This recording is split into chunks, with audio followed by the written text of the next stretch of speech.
Plateau के बारे में। ये वीडियो हमारा थर्ड वीडियो है। इससे पहले हम 2 वीडियो अपलोड कर चुके हैं जिसमें हमने आपको नॉर्दर्न प्लेन और द हिमालयन माउंटेन के बारे में पढ़ाया है। आई होप कि आपको दोनों वीडियो अच्छे लगे होंगे। अगर आपने नहीं देखे हैं तो ऊपर मतलब चैनल पे विजिट करके आप लोग उन 2 वीडियो को देख सकते हैं, तो आपको चैप्टर थोड़ा अच्छे से समझ में आएगा। ठीक है, आज हम इसमें देखने वाले हैं द पेनिसुलर प्लेट्यू, और ये आप वीडियो देख रहे हैं एनईपी क्लासेस यूट्यूब चैनल पर। अगर वीडियो अच्छा लगे तो शेयर जरूर करें और पूरा वीडियो देखें लास्ट तक। तो सबसे पहले इसमें हम देखते हैं the peninsular plateau is a table land composed of a old crystalline and ignition and metamorphic rocks. मतलब इसमें ये समझाया गया है कि जो पेनिसुलर प्लेट्यू है वो एक टेबल के जैसा सीधा है, इस तरह से जैसे टेबल होती है इस तरह से एकदम सीधा है। ठीक है, ये इसको कहते हैं प्लेट्यू। ठीक है, ऊपर वाले डार्क हिस्से को जो मैंने बनाया है इसको क्या कहेंगे, प्लेट्यू कहेंगे, एकदम सीधा है। Table land composed of a old crystalline ignition and metamorphic rock, और जो पुराने मतलब crystalline ignition and metamorphic rock से बने हुए हैं।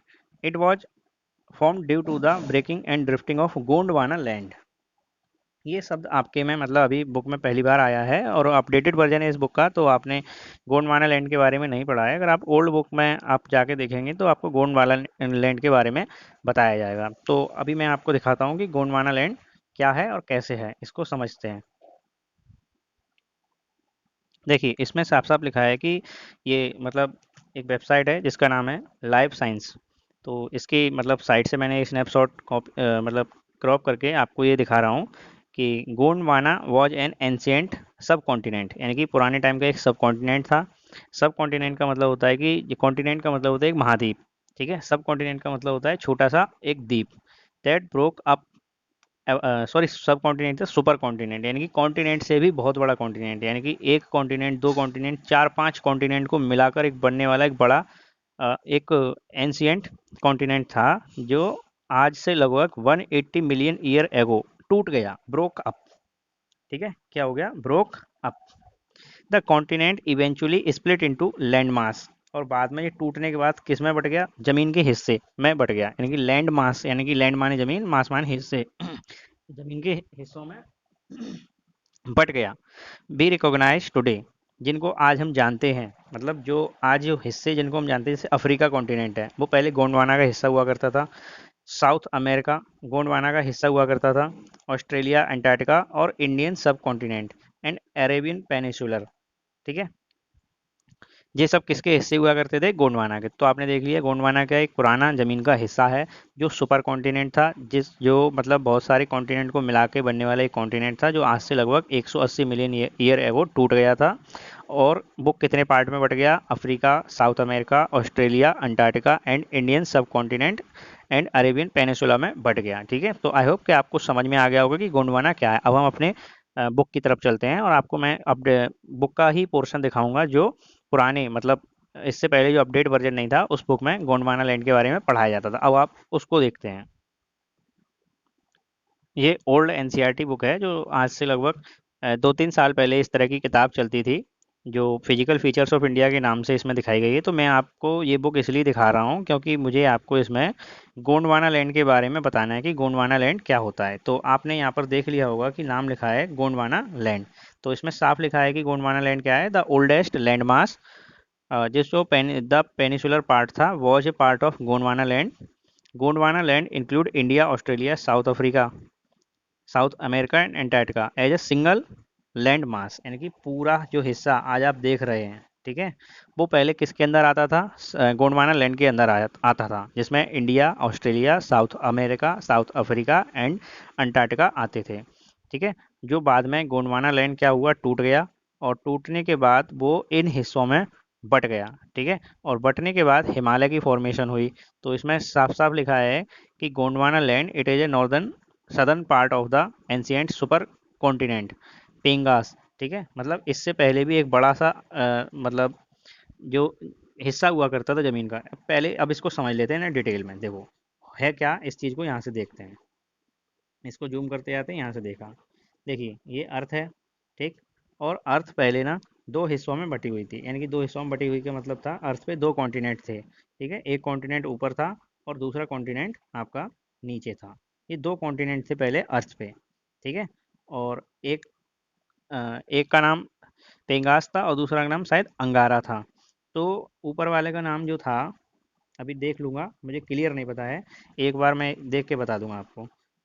ये ऊपर वाले का जो नेम है, इसको शायद अंगारा लैंड कहते थे, और इसको इसका पेंगास या कुछ दूसरा नाम था इस वाले का। ये अंगारा था और ये पेंगास था। जो पेंगास था वो बाद में फिर से ब्रेक हुआ और क्या बन गया, गोंडवाना लैंड में डिवाइड हुआ। यहाँ पर लिखा है, देख लेते हैं एक बार। Super continent and Pangaea and Angara land, ठीक है। ये क्लियर हुआ, पेंगिया एंड अंगारा लैंड की बात की जा रही है इसमें, ठीक है। तो आपने समझ लिया कि भाई गोंडवाना लैंड क्या है, आपकी बुक में पहली बार आया था, तो ये पुरानी बुक में दे रखा था गोंडवाना लैंड के बारे में। तो मैंने आपको गोंडवाना लैंड के बारे में कुछ बातें बताई। आई होप कि आपको समझ में आया होगा। फिर से एक बार रिकॉल कर लेते हैं गोंडवाना लैंड क्या है। गोंडवाना लैंड एक ज़मीन का पुराना हिस्सा है जो आज के south Africa, South America, Australia, India और अंटार्कटिका को मिलाकर बनने वाला एक सुपर कॉन्टिनेंट था, ठीक है। क्या था, सुपर कॉन्टिनेंट था, जो अब कई हिस्सों में टूट गया है। और इससे पहले ये कॉन्टिनेंट दो मतलब पार्ट हुआ करते थे, पेंगा पेंगा एंड अंगारा लैंड का हिस्सा हुआ करता था। आई होप कि आपको ये गोंडवाना लैंड समझ में आ गया होगा। The plateau has broad and shallow valleys around hills. मतलब इसमें कई सारी वैलियाँ हैं, और वैलीज मतलब होता है कि पहाड़ों के आसपास का क्षेत्र। This plateau consist of two broad divisions, namely the central highland and Deccan plateau. मतलब जो पूरा आप ये पेनिसुलर प्लेट्यू देखेंगे तो मेनली वो दो पार्ट में ज़्यादातर डिवाइड है। एक तो आपने देख लिया, कौन कौन से नाम बताए गए इसमें। एक है central highland and Deccan plateau. Central highland and Deccan plateau. अगर हम इंडिया के मैप में अगर देखें, जैसा कि आपने पहले देख रखा है, फिर से इस मैप को एक बार हम रिकॉल करते हैं या देखते हैं, तो इसमें साफ साफ लिखा है यहाँ पर डेक्कन प्लेट्यू। ये हिस्सा क्या लिखा है, डेक्कन प्लेट्यू लिखा हुआ है, ठीक है। आप यहाँ पर देखेंगे तो इस हिस्से में क्या लिखा है, डेक्कन प्लेट्यू। तो भारत के बीचों बीच, जहाँ महाराष्ट्र और जो अन्य जो राज्य हैं वो मतलब डेक्कन प्लेट्यू का पार्ट हैं, ठीक है। किसका पार्ट है, डेक्कन प्लेट्यू का पार्ट है। तो आप लोगों ने देखा कि डेक्कन प्लेट्यू को दो पार्ट में डिवाइड किया गया है, सेंट्रल हाईलैंड एंड सॉरी इधर central highland and Deccan plateau. The part of peninsular plateau lying in the north of Narmada river. तो नर्मदा रिवर के जो नॉर्थ में जो पार्ट लाइंग करता है, covering the major area of the Malwa plateau, is known as the central highland. यानी कि किसको कवर कर रहा है, मालवा प्लेट्यू को कवर कर रहा है। तो सबसे पहले हम देखते हैं कि नर्मदा रिवर कहाँ है। तो ये आप देख रहे हैं, this is the Narmada river. आपने यहाँ नाम लिखा हुआ देखा है, नर्मदा एंड तापी, ये दो रिवर हैं। इसके नॉर्थ में, किसके नॉर्थ में, नर्मदा रिवर के नॉर्थ में ये है मालवा प्लेट्यू, ठीक है। तो मालवा प्लेट्यू का कई सारा हिस्सा वो कहाँ से लिया जा रहा है, सॉरी सेंट्रल हाईलैंड का बहुत सारा जो पार्ट है, बहुत पार्ट जो है, ज़्यादातर जो पार्ट है वो मालवा प्लेट्यू से लिया जा रहा है। आप ये देख रहे होंगे इस तरह से, ये डॉट डॉट आपको देखने को मिल रहा है, ब्राउन कलर का जो एरिया है, इसको हमने नाम दे रखा है सेंट्रल हाईलैंड, ठीक है। और बीच वाला जो हिस्सा है जो आप देख रहे हैं, इसको हम कहते हैं डेक्कन प्लेट्यू। तो आपको समझ में आया होगा कि जो पेनिसुलर प्लेट्यू है वो दो पार्ट में बटा हुआ है, एक सेंट्रल हाईलैंड में और दूसरा डेक्कन प्लेट्यू में। सेंट्रल हाईलैंड का ज़्यादातर हिस्सा मालवा प्लेट्यू से मतलब कांटेक्ट में रहता है। किसके कांटेक्ट में रहता है, मालवा प्लेट्यू से कांटेक्ट में रहता है। और जो नर्मदा रिवर के नॉर्थ में है, कैसे है, नर्मदा रिवर के नॉर्थ में है। चलिए अब हम फिर से अपनी वीडियो की तरफ आ रहे हैं, मतलब कंटेंट की तरफ आते जा रहे हैं। तो major area of the Malwa Plateau is known as Central Highland. The Vindhyachal range is bounded by Satpura range on the south and the Aravalli on the northwest. तो इसमें बार बार हमें मैप पे जाना पड़ेगा, फिर से आना पड़ेगा, बार बार ऐसा ही हम करते रहेंगे। जैसे अभी हमने देखा कि Vindhyachal range and Satpura range, तो यहाँ पे सब कुछ लिखा मिलेगा आपको। अगर आपने देखा होगा कि ये लिखा है आपकी विंध्याचल रेंज, ठीक है। और जस्ट इसी के नीचे है आपका सतपुड़ा रेंज, यानी कि दोनों को हम एक ही सर्किल में अगर कंप्लीट करें तो इस तरीके से है। और इसके बाद आपका इधर साइड है अरावली रेंज। तो नॉर्थ वेस्ट में अरावली रेंज है और बाकी ये विंध्याचल और सतपुड़ा, ठीक है, सतपुड़ा रेंज है जो इसको कवर कर रहे हैं। किसको, आपके पेनिसुलर प्लेट्यू को। Satpura range on the south and Aravalli on the north west. Further western extension gradually mergers with the sandy and rocky desert of Rajasthan. इसके बाद ये आगे फैलता जाता है प्लेट्यू, और ये राजस्थान में जाकर डेजर्ट में मिल जाता है। The flow of the river drains this regions namely the Chambal, Sindh, the Betwa and Ken is from south west to north east. मतलब इस एरिया में कौन कौन सी नदियां बहती हैं, नदियों के आप नाम नोट करेंगे और नोट्स में इसको इंक्लूड करेंगे। Chambal, Sindh, Betwa, Ken from south west to north east की तरफ फ्लो करती हैं। Thus including the slope, the central highlands are wider in the west but narrower in the east. यानी कि जो सेंट्रल हाईलैंड है उसकी शेप कुछ इस तरह से है, इस तरह से आप देख रहे हैं। इधर इसकी चौड़ाई ज़्यादा है और इधर इसकी चौड़ाई कम है, तो उनका कहना ये है कि वेस्ट में ज़्यादा चौड़ा है और ईस्ट में ये कम चौड़ा है। ठीक है, broad. The eastward extension of this plateau is known as Bundelkhand and Baghelkhand. ठीक है, इसको भी मैं दिखाऊंगा कि बुंदेलखंड और बाघेलखंड कैसे डिफाइन किए गए हैं, एक बार आप लोग फिर से देखेंगे। ये मैप मैंने आपके लिए गूगल से निकाला है, किसी वेबसाइट का है, नाम मुझे नहीं पता है, पर मेरा अपना मैप नहीं है, किसी वेबसाइट से लिया गया मैप है। तो देखिए, यहाँ पे आपने सारे नाम जो अभी तक पढ़े हैं उन सबको देखा होगा और देखने को मिल भी रहा होगा। ये इंडिया का मैप है जो सेंट्रल एरिया में आपको दिखाया गया है। इतने एरिया में आपका पूरा जो भी मतलब चीज़ें हैं वो आपको दिखाई गई हैं। सबसे पहले यहाँ नाम आपको देखने को मिलता होगा डेक्कन प्लेट्यू, इसके बाद Malwa plateau, Bundelkhand plateau and Baghelkhand plateau. ये सभी प्लेट्यूज आपको यहाँ पर दिए गए हैं। तो आपको कन्फ्यूजन में होगा कि बाघेलखंड प्लेट्यू कौन सा है, तो जिस पर मैं ब्लू कलर का टिक लगा रहा हूँ ये है मालवा प्लेट्यू। ठीक, ये बुंदेलखंड प्लेट्यू और ये बाघेलखंड प्लेट्यू। ठीक है, ये तीनों को मैंने पॉइंट आउट कर दिया है, आप देख सकते हैं। तो अब यहाँ पर मुझे देखना ये है कि किस तरह से ये मतलब काम करते हैं। काम करने का मतलब है आपको जो समझाया जा रहा है। तो डेक्कन प्लेट्यू, सॉरी, ये पूरा पेनिसुलर प्लेट्यू जो है वो किस चीज़ का पार्ट है, इस चीज़ को हम कहते हैं सेंट्रल हाईलैंड। इस चीज़ को हम क्या कहते हैं, सेंट्रल हाईलैंड, जिसके अंदर मालवा, बुंदेलखंड, बाघेलखंड एंड छोटा नागपुर प्लेट्यू भी आता है। ठीक है, और डेक्कन प्लेट्यू आपका ये है, इसका एक्सटेंशन इधर भी चलता रहता है। इधर चलने के साथ साथ आपको फिर ये प्लेट्यू जो इसकी बात हम कर रहे हैं वो आगे भी फैलता जाता है इधर। जैसे आपको यहाँ पर देखने को मिलेगा नॉर्थ ईस्ट में, भारत के नॉर्थ ईस्ट में देखने को मिलेगा शिलोंग का प्लेट्यू। क्या देखने को मिलेगा, शिलोंग प्लेट्यू। अगर आपको और अच्छे से समझना है तो इस तरह आपको मैप में दे रखा है, मालवा, डेक्कन प्लेट्यू एंड छोटा नागपुर पठार।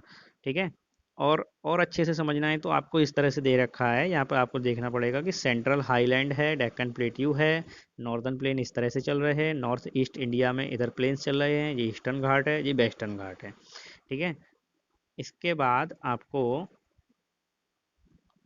यहाँ पर कई सारे मैप देखने को मिल रहे हैं। देखिए, जैसे कि इस मैप में आपको देखने को मिलेगा, ये एक जो मैप है वो PMFIAS.com से लिया गया है, और आपके लिए इतना सब कुछ मैं मतलब सर्च कर रहा हूँ जिससे आप लोगों को अच्छा समझ में आए।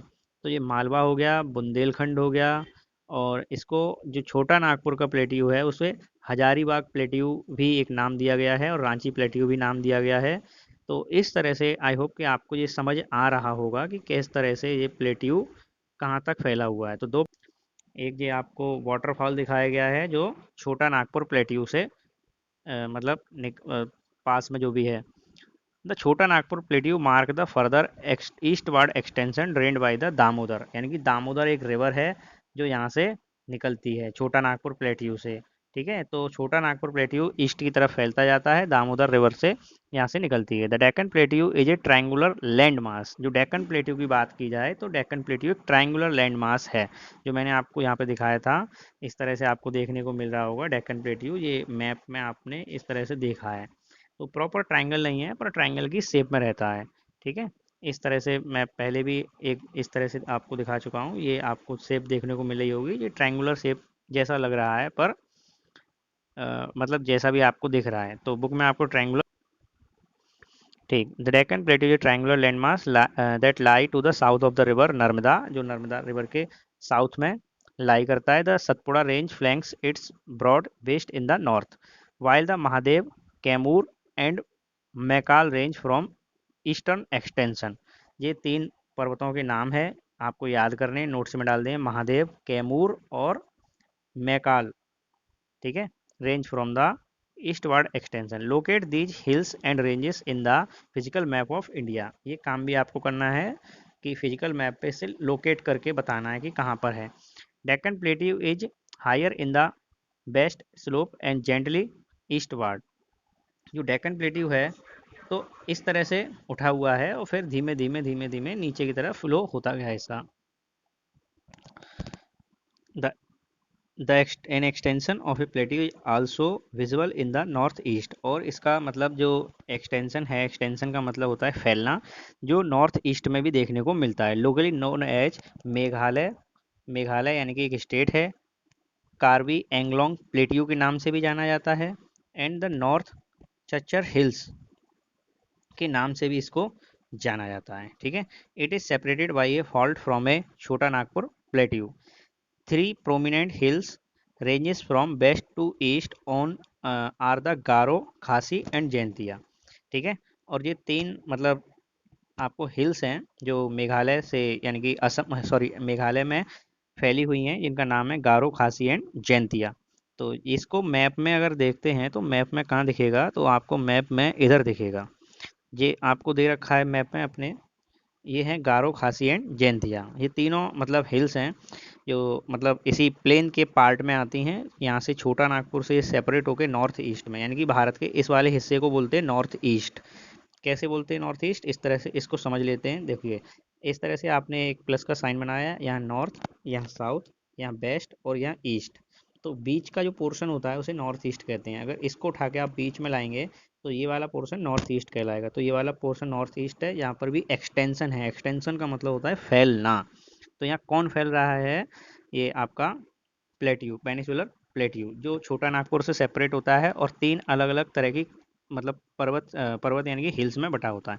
The western Ghat and the eastern Ghats mark the western and eastern edges of the Deccan plateau respectively.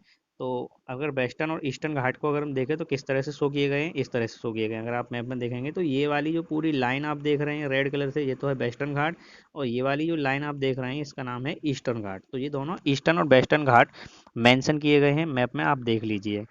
घाट का मतलब होता है कि एरिया, किसी पानी वाले यानी कि नदी और समुद्र के आसपास के एरिया को घाट कहते हैं। Then the eastern Ghat, their average elevation is 900 to 1600 metre as against 600 metre in the eastern Ghat. यानी कि जो वेस्टर्न घाट है उसकी लंबाई 900 से 1600 मीटर की है, और जबकि ईस्टर्न घाट की जो लंबाई है वो 600 मीटर तक की है। The eastern Ghat stretch from Mahanadi valley to Nilgiris in the south. इनकी ईस्टर्न घाट कहाँ से कहाँ तक फैला है, महानदी, महानदी कहाँ पर है, उड़ीसा में। ठीक है। उड़ीसा से निग्रीस, निग्रीस का मतलब होता है तमिलनाडु तक फैला हुआ है in the south. The eastern Ghat are discontinuous, discontinuous का मतलब है लगातार नहीं है, इसमें बीच में कटे फटी चीज़ें आती हैं। जैसे कंटिन्यूस का मतलब होता है इस तरह से, अगर कंटिन्यूस ना होकर डिसकंटिन्यूस है तो पहले ऐसे फिर ऐसे फिर ऐसे, इस तरीके से बीच में ये कटा फटा है। And irregular and dissected by the rivers drainage into the bay of Bengal. यानी कि होता यह है कि जो नदी इस तरह से हमारा पेनिसुलर प्लेट्यू, यहाँ से नदियाँ इधर तक फ्लो करती हुई आती हैं, तो ये इसको ईस्टर्न घाट को काटती हुई बे ऑफ बंगाल में जा रही हैं। The western Ghat causes orographic rains by facing the rain, veering moist wind and rising along the eastern slope of the Ghat. The western Ghats are known by different local names, और western Ghat को अलग अलग local name से जाना जाता है। The height of the western Ghat progressively increasing from north to south. यानी कि जो हाइट है वो नॉर्थ से साउथ बढ़ती जाती है, यानी कि नॉर्थ में ऊपर है और साउथ में थोड़ा नीचे है। The highest peak including the Annai मुदी, यानी कि नॉर्थ जिसकी वेस्टर्न घाट की सबसे ऊंची पीक, पीक का मतलब चोटी, यानी कि सबसे ऊंचा माउंटेन जो है अन्नाईमुदी, जिसका मतलब इसकी हाइट है 2695, यानी कि 2695 मीटर। एंड डोडा बेटा, ठीक है, जिसकी हाइट है 2637 मीटर्स। और Mahendragiri 1501 metre in the highest peak in the eastern Ghat. तो वेस्टर्न घाट के लिए सबसे ऊंची पीक ये है और ईस्टर्न घाट के लिए महेंद्रगिरी। नाम आप याद करेंगे, नोट्स में डालेंगे। सेवराय हिल्स के नाम से, Shevaroy hills and the Javadi hills are located in the south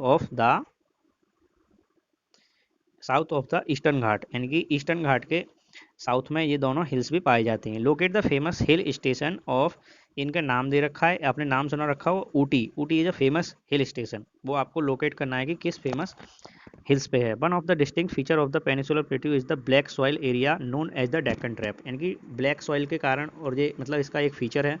तो ब्लैक सॉइल यहाँ पर क्यों है, क्योंकि ये एक लंबे समय से माना जाता है कि जो डेक्कन प्लेट्यू है वो किसी ना किसी वॉल्केनो का पार्ट रहा होगा, तो यहाँ पर मतलब ब्लैक सॉइल है। This is the volcanic origin, hence the rock are igneous. Actually these rocks are denuded over time and over responsible for the formation of black soil, जिसके कारण यहाँ पर black soil पाई गई। The Aravalli hills lie on the western and the north east western margins of the peninsular plateau. These are highly eroded hills and founded as a broken hills, मतलब ये बहुत कटी फटी हिल्स हो गई हैं, इनकी बहुत काट छाँट हो गई इनके अंदर। तो eroded मतलब बहुत कटी फटी हिल्स मानी जा रही हैं। They extended from Gujarat to Delhi, और जो अरावली हिल्स है वो गुजरात से लेके दिल्ली तक फैली हुई हैं इन the south west north east direction. तो आपने इस पेनिसुलर प्लेट्यू में जो समझा उसको एक शॉर्ट समरी में मैं बता रहा हूँ।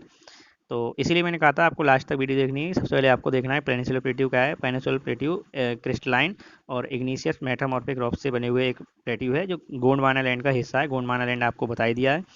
और पेनिसुलर प्लेट्यू दो पार्ट में डिवाइडेड है, central highland and Deccan plateau. Central highland जो है वो मालवा, बुंदेलखंड और बागेलखंड का हिस्सा है, ठीक है, और जो छोटा नागपुर तक फैला हुआ है, ठीक है। इसके बाद जो डेक्कन प्लेट्यू है वो आपका महाराष्ट्र में है, और वो मतलब जो डेक्कन प्लेट्यू है उसमें काली मिट्टी पाई जाती है, और ये कहा जाता है कि वहाँ पर कभी एक ज्वालामुखी यानी कि वॉल्केनो रहा होगा, ठीक है।